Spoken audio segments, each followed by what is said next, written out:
আসসালামু আলাইকুম everyone, welcome back to my channel. আশা করছি সবাই ভালো আছেন। হাজির হয়ে গেলাম আরও একটি নতুন রেসিপি নিয়ে।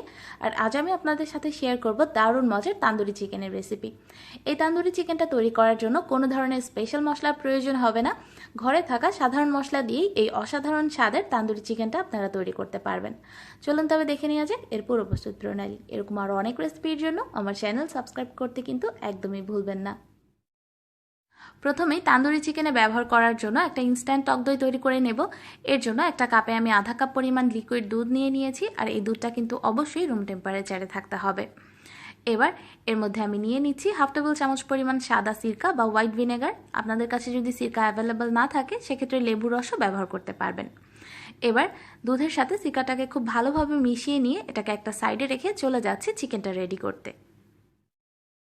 এই তান্দুরি চিকেনটা তৈরির জন্য আমি আজকে প্রায় আধা কেজির মতো মুরগির মাংস নিয়ে নিয়েছি, আর মাংসগুলোকে খুব ভালোভাবে ধুয়ে নেওয়ার পর আমি একটু কেচে নিয়েছি। আমি আজকে সবগুলোই লেগ পিস ব্যবহার করছি, তবে আপনারা যে কোনো পিস দিয়েই কিন্তু এই তান্দুরি চিকেনটা তৈরি করতে পারবেন। যেটাই ব্যবহার করেন না কেন খুব ভালোভাবে ধুয়ে নিয়ে চিকেনগুলোকে হালকা করে একটু কেচে নেবেন।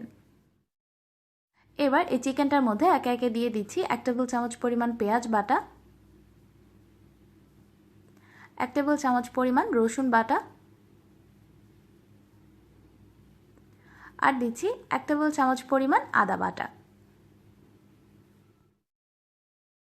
এরপর একে একে দিয়ে দিচ্ছি আমি গুঁড়া মশলাগুলো। প্রথমে আমি দিচ্ছি 2 চা চামচ পরিমাণ হলুদের গুঁড়া,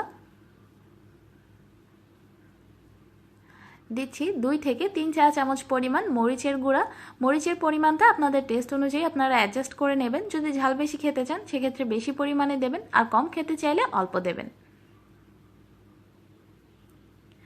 এরপর দিচ্ছি 1 চা চামচ পরিমাণ ধনিয়ার গুঁড়া, দিচ্ছি 1 চা চামচ পরিমাণ জিরার গুঁড়া, গরম মশলার গুঁড়া দিয়ে দিচ্ছি হাফ চা চামচ পরিমাণ। বেসিক যে গরম মশলাগুলো আছে অর্থাৎ এলাচ, দারচিনি আর তেজপাতা, সেটা পাউডার করে নিলে এই গরম মশলার গুঁড়াটা তৈরি হয়ে যাবে। স্পেশাল কিছুই লাগবে না। এরপর দিচ্ছি হাফ চা চামচ পরিমাণ গোলমরিচের গুঁড়া, সাদা কিংবা কালো যে কোনো গোলমরিচের গুঁড়াই কিন্তু ব্যবহার করা যাবে। দিচ্ছি 1 প্যাকেট নুডলসের মশলা। ম্যাগি কিংবা অন্য যে কোনো নুডলসেরই মশলা ব্যবহার করলে চলবে, আর এটার পরিবর্তে ম্যাগির যে স্বাদে ম্যাজিকটা পাওয়া যায় 5 টাকা করে, সেটা ব্যবহার করলেও চলবে। তবে দুটোর একটাও যদি একান্তই না থাকে সেক্ষেত্রে বাদ দিতে পারেন। আরও দিয়ে দিচ্ছি হাফ চা চামচ পরিমাণ চিনি। এই চিনিটা কিন্তু তান্দুরি চিকেনটাকে মিষ্টি করবে না, বরং এর স্বাদ আরও বেশি বাড়িয়ে দেবে। দিচ্ছি 1 টেবিল চামচ পরিমাণ টমেটো সস। এরপর লবণ দিয়ে দিচ্ছি স্বাদ মতো, আর সব শেষে দিয়ে দিচ্ছি প্রথমেই ভিনেগার মিশিয়ে যেই দুধটা রেডি করে রেখেছিলাম সেই দুধটাকে। আর এ পর্যায়ে দেখবেন দুধটার মধ্যে একটা ঘন এবং টক দইয়ের মতো টেক্সচার চলে এসছে। সম্পূর্ণ দুধটা দিয়ে এবার এসব কিছুকে খুব ভালোভাবে উল্টে পাল্টে আমি মিক্স করে নিচ্ছি। সব মশলাগুলো খুব ভালোভাবে মিশিয়ে নেওয়ার পর এবার এর মধ্যে আমি দিয়ে দিচ্ছি 2 টেবিল চামচের মতো সরিষার তেল।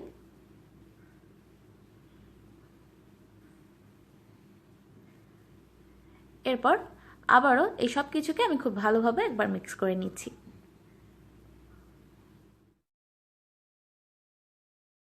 তেলটাকে খুব ভালোভাবে মিশিয়ে নেওয়ার পর এবার এই চিকেনগুলোকে ঢেকে রেখে দেবো 2 থেকে 3 ঘন্টার জন্য। অবশ্যই কিন্তু প্রায় 2 থেকে 3 ঘন্টার মতো এটাকে মেরিনেট করে রাখতে হবে। ফিরে আসছি প্রায় 2 থেকে 3 ঘন্টা পর।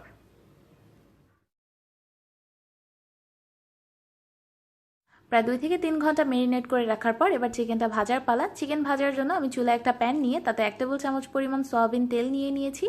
আর এই চিকেনটা ভাজার জন্য অবশ্যই কিন্তু একদম অল্প পরিমাণ তেলই ব্যবহার করতে হবে।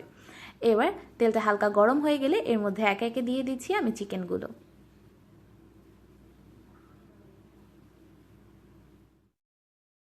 সবগুলো চিকেনই আমি একবারে নিয়ে নিয়েছি।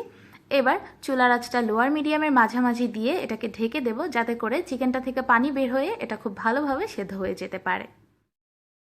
প্রায় 6-7 মিনিটের মতো এভাবে ঢেকে ভাজার ফলে দেখবেন চিকেনটা খুব ভালোভাবে সেদ্ধ হয়ে গেছে। তাই এ পর্যায়ের পর আর চিকেনটা ঢেকে দেওয়ার প্রয়োজন হবে না। এবার চিকেনগুলোকে আমি আলতো হাতে উল্টে নিচ্ছি, আর এ পর্যায়ে চুলার আঁচটাকে কিছুটা বাড়িয়ে দেবেন। আমি মিডিয়ামে দিয়ে দিয়েছি। প্রতিটা চিকেন উল্টে নেওয়ার পর এবার এর ওপর চিকেনের যে বাড়তি মশলাটা ছিল সেই মশলাটা থেকে অল্প অল্প করে মশলা দিয়ে দিচ্ছি। প্রতিবার উল্টে নেওয়ার পর এভাবে অল্প অল্প করে চিকেনের উপর মশলাগুলো দিয়ে দেবেন। এবার চিকেনগুলোকে আমি উল্টে পাল্টে আমার পছন্দ অনুযায়ী কালার এবং টেক্সচার আসা পর্যন্ত ভেজে নিচ্ছি।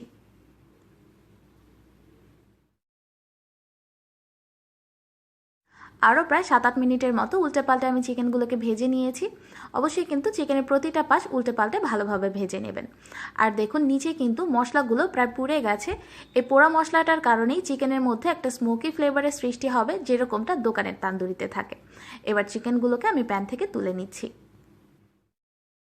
তৈরি হয়ে গেল দারুণ মজার আর সহজ একটি তান্দুরি চিকেন।